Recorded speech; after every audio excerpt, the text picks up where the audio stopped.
Dear Representative, according to Cadenas and colleagues' 2024 article on collaborative immigration advocacy, anti-immigrant policy in this country doesn't just create logistical barriers, it causes real, lasting trauma.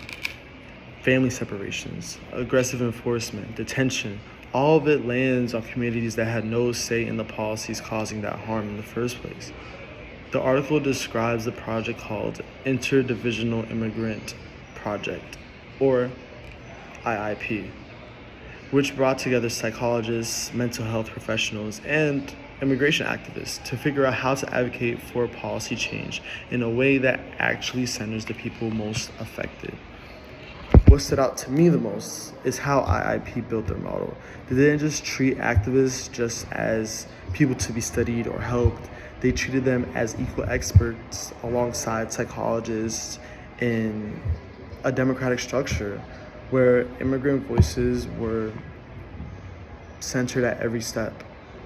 That single voice changed what the advocacy actually produced.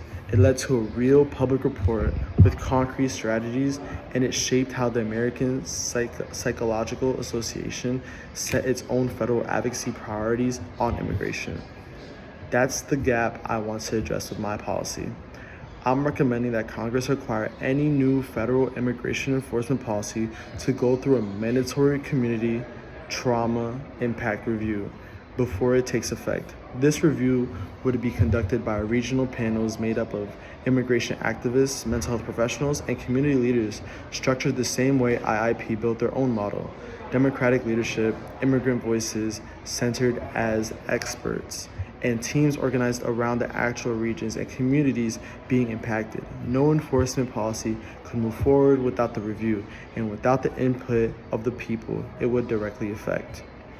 This would help undocumented immigrants, mixed status families, and immigrant communities broadly, particularly those most exposed to harm from things like ICE enforcement, detention, and family separation. It would also support mental health providers and activists doing the work of responding to that harm every day, work that carries its own toll. Right now, immigration policy gets written and enforced, and only after do activists and mental health professionals step in to respond to the damage.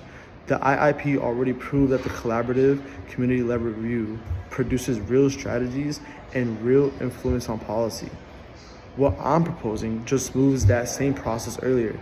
It's shaping policy before harm happens, instead of only responding after the fact. I'm asking you to introduce or support legislation that builds this kind of review directly into how immigration enforcement policy gets made, with immigrant communities and mental health professionals at the table from the start, not after the damage is already done. Thank you.